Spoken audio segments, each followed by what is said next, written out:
What's up everyone, welcome to today's video. Welcome to the Video Game Fight School channel. Thank you very much for tuning in. So we're going to be looking at some performance metrics with an RX 6800 XT for Gotham Knights at 4K. This card is a sleeping giant. Now this is one of those cards that I got it, and in terms of production I've not been satisfied with it. As a content creator, it's nice to be able to have, a lot of tools that can work quickly at your fingertips. AMD's drivers are actually really good, but I think some encoding issues have been holding it back here and there. Now, they have released new drivers with their 7000 series coming on the market, and I decided to go back and test the game that had a lot of struggles when it first came out, which is Gotham Knights, and its developers have also been working on optimization and, fixing a lot of things that have gone on. So in today's video, we're going to be looking at the gameplay without the new drivers. These are Windows drivers. I just installed it into the computer, and we're going to look at, also gameplay with the latest drivers. Honestly, the truth is there really wasn't any difference. The GPU is running wonderfully. The Windows version of the drivers, I think, may have just downloaded the real drivers themselves, but there are a few things that we probably need to take a very good look at, such as the GPU utilization. When Gotham Knights first dropped on the scene, one thing that was actually pointed out very closely by reviewers and even people on the market was the GPU utilization at that time was actually quite low. In fact, some numbers were somewhere around the 40%, maybe in some cases I got to see it did not hit 60% in terms of the way the game runs.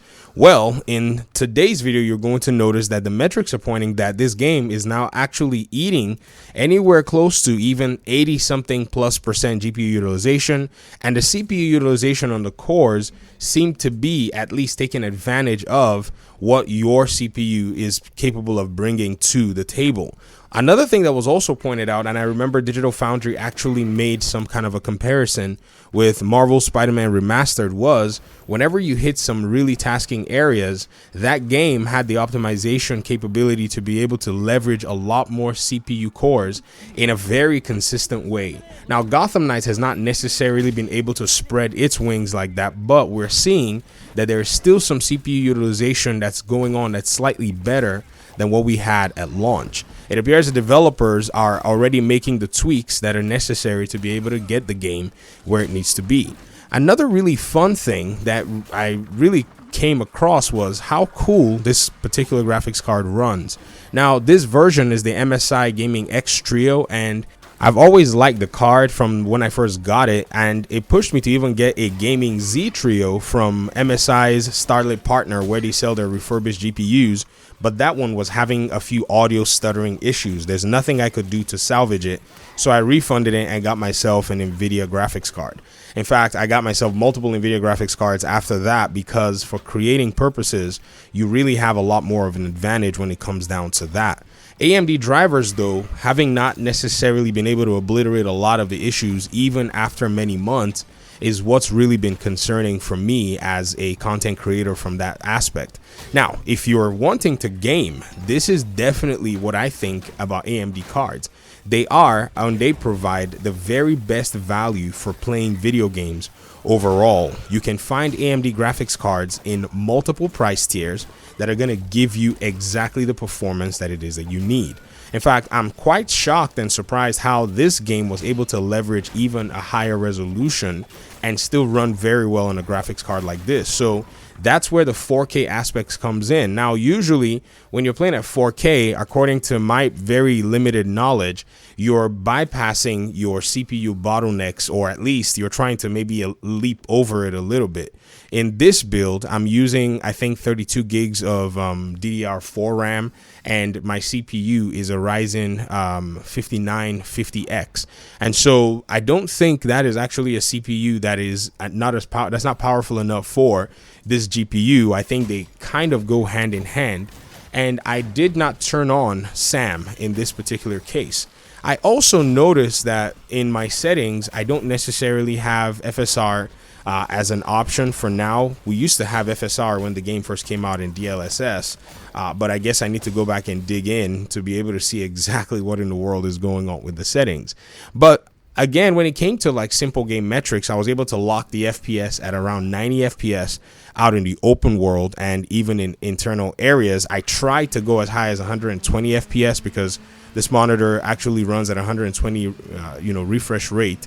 It actually can run to 140, but it's one of these old 4K monitors from 2019. I say old. 2019 is not necessarily that old technology when it comes to monitors, but you actually have to connect two DisplayPort cables and then set up the 144 hertz mode, which I've tried with my NVIDIA GPUs. They didn't work. I guess it would be worth a try doing it with this particular graphics card, but I don't see it necessary. 120 FPS is already enough.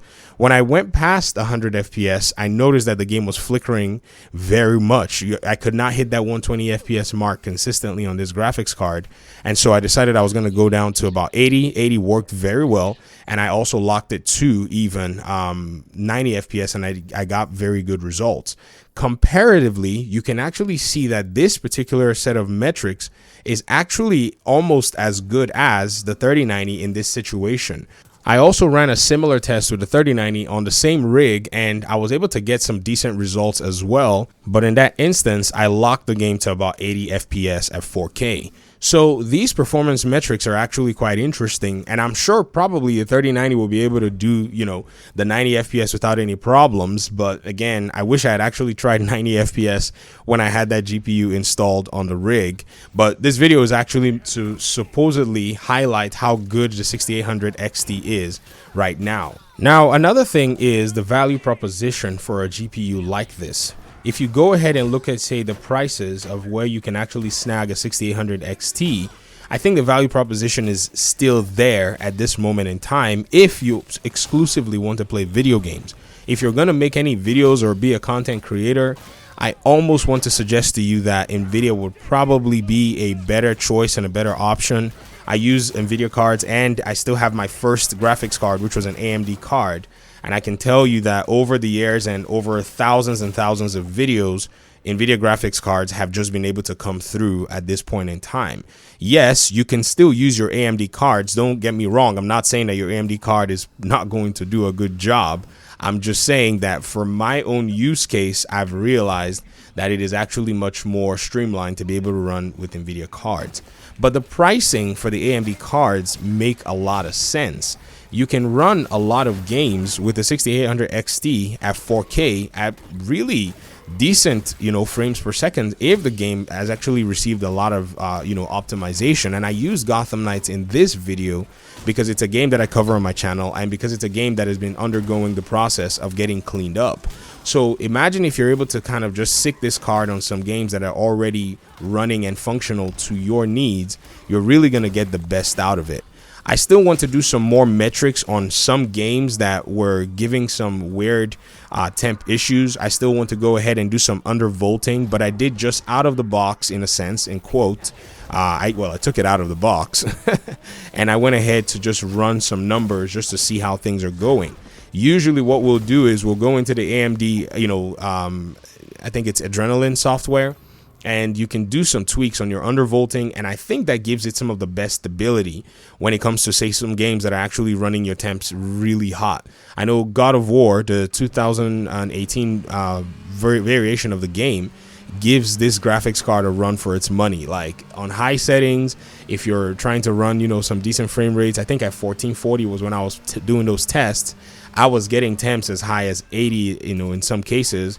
But once I undervolted the GPU, I was able to get some really good, consistent numbers overall. But so far, so good. I think what we're seeing right now is this card is actually solid. Pricing is around the $500 mark. Sometimes I've seen some as high as $600 and something dollars. But if you start to get close to the $700 mark in terms of where you're finding the prices, you might want to look out for a 6900 XT, which I'm seeing one on Newegg right now for $700. But like I said, that's because the market is getting really weird and the 6800 XTs are disappearing very fast.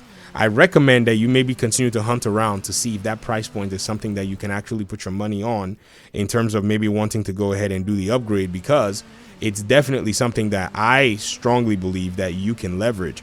On Amazon, you can actually get the Merc the Merc 319 version for about $649 US for brand new. And if you want to maybe do a used version, Amazon has a Amazon warehouse items where they actually inspect their items, and you can actually get you know, a good price. You can get it for about $591 before taxes. And the Merc 319 is actually one that allows for a little bit of overclocking if you want to kind of, you know, leverage stuff like that. So there's a lot of, you know, play here and a lot of headroom for a graphics card at this price point if you're a 1440p gamer, and if you want to start dabbling into 4K.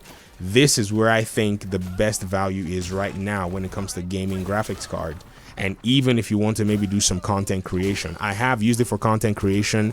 I can vouch for it for like 70% of being able to knock out, you know, or being able to knock out about 70% of the tasks which I wanted to knock out. Now, keep in mind, I'm also a content creator that makes a bunch of videos, so you can see where my need is actually very, very specific. And if I cannot get a tool that can get the job done, it's a bummer in a sense.